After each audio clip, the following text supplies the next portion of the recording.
Christmas is a strange time of year, is it not? It creates a lot of stress.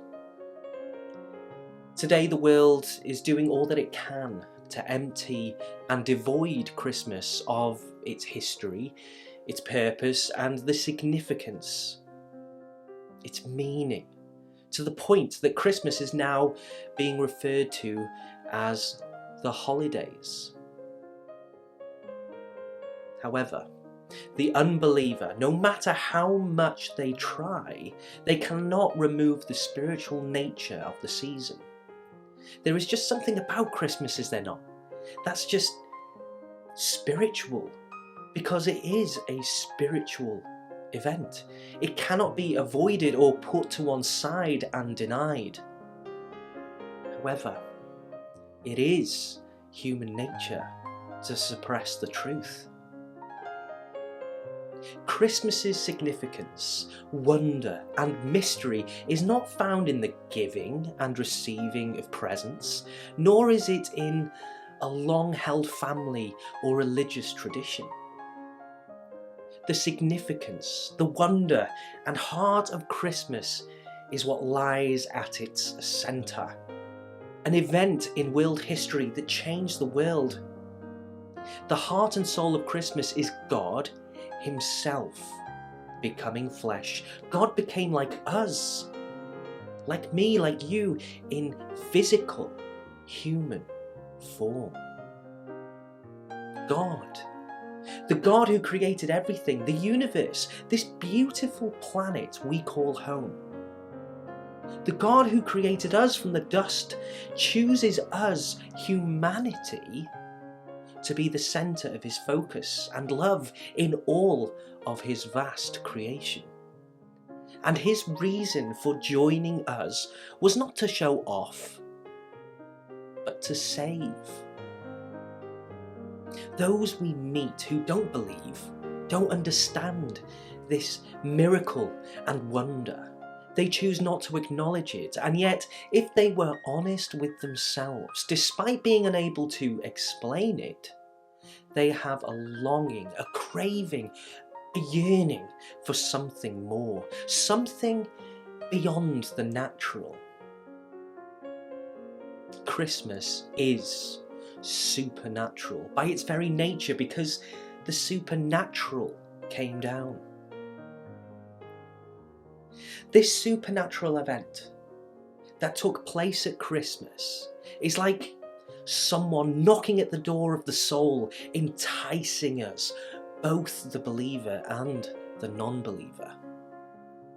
Tapping into this innate yearning, this hidden craving in the soul, which beckons us to answer the call.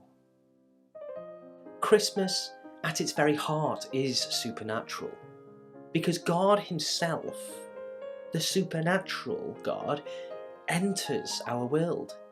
And this should cause us, me, you, a believer, to joyfully proclaim the wonders and majesty of our God and the Christ of Christmas as Lord, Saviour and King of Kings. The very thought and knowledge of this should send us into awe-struck wonder that bubbles up to overflow, causing us to worship.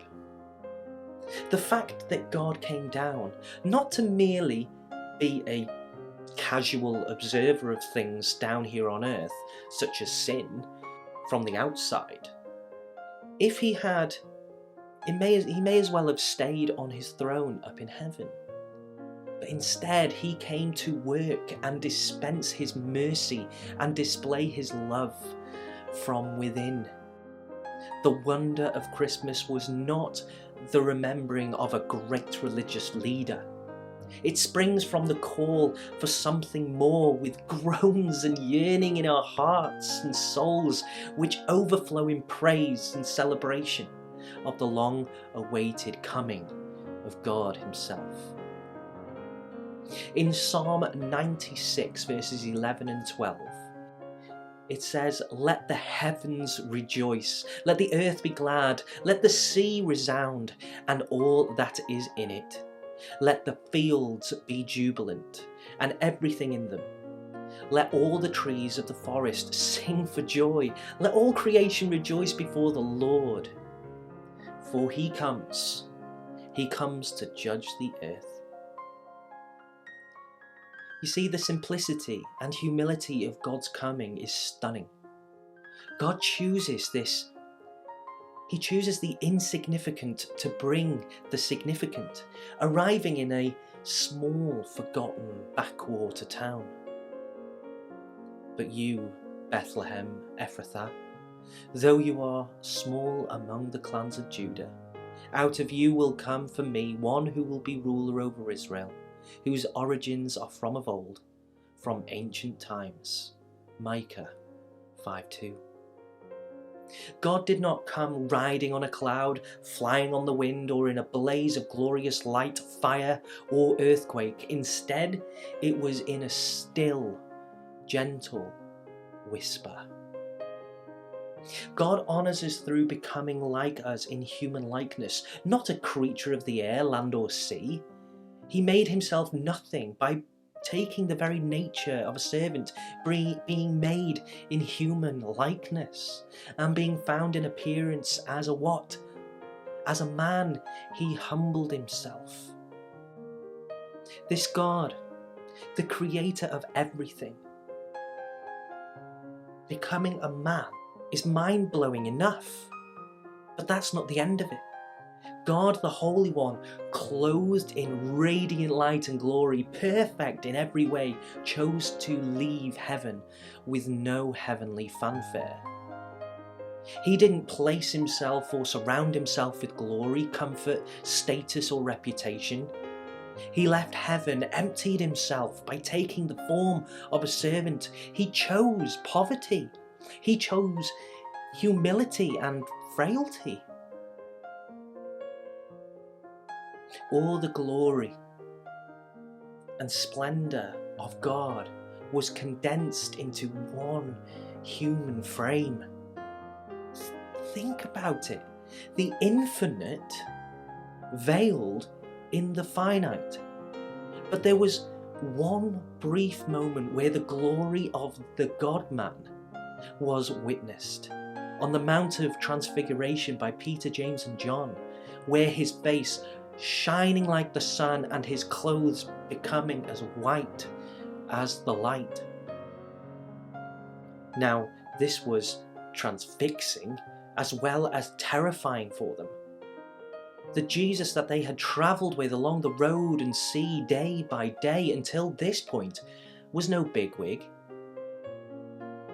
Jesus said in Luke 9:58 that foxes have dens and birds have nests, but the Son of Man has no place to lay his head.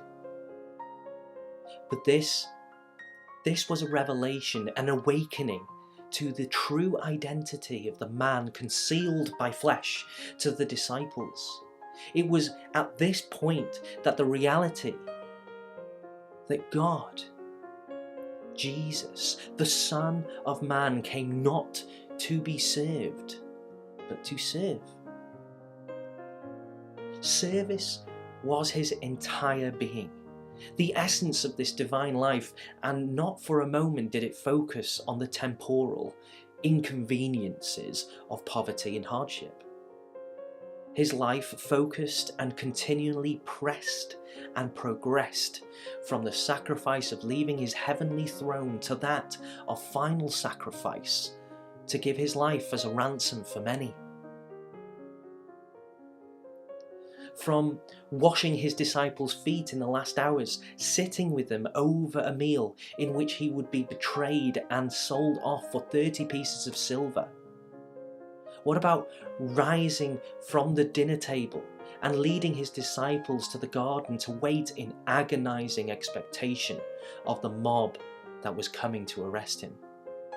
And then to walk alone that excruciating Calvary road to fulfill his mission of service in death. He humbled himself by becoming obedient to the point of death. even death on a cross. The God who came, the God who served, the God who died was all for a purpose. It was intentional, it was planned, it was no accident.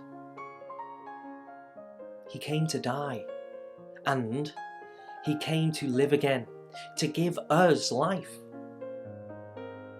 The measure of his obedience and righteousness and sacrifice was once and for all sufficient to settle and satisfy his wrath and reconcile us, redeem and restore us.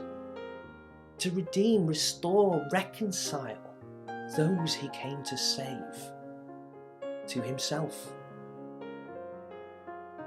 This offering, this self-sacrificing, displays the truth of the love and the heart of the Father towards us. In Romans 5:8 it says, God shows his love for us in that while we were still sinners, Christ died for us. There is a certain sense of magic to Christmas. There's a wonder to it. The wonder of Christmas is not only that God himself came from heaven as man. It is not only that he humbled himself and became a servant to meet the needs of those around him.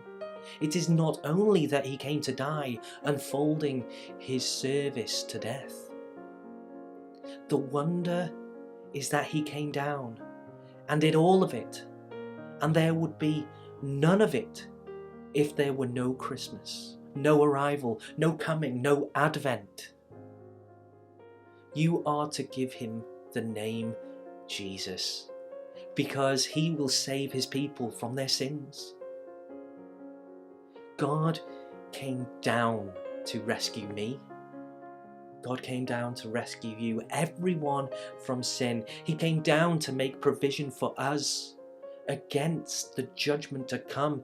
He came to reconcile us to himself, allowing us to experience this great joy for which we were created. That is knowing him. This joy is knowing him and to enjoy him now and for eternity. So God's purpose at Christmas was and still is not to supply you with fat stuffed turkeys, pigs in blankets, Toblerone bars, or the latest gadget. Christmas is the coming of God in poverty, opening his eyes for the first time as a baby surrounded by animals and the stench of their excrement, chilled by the cold, his soft new skin pricked by the sharp ends of straw to show me, to show you, everyone, that he loves you, that he loves us. And he did all of this to suffer once for sins, the righteous for the unrighteous, that he might bring us to God.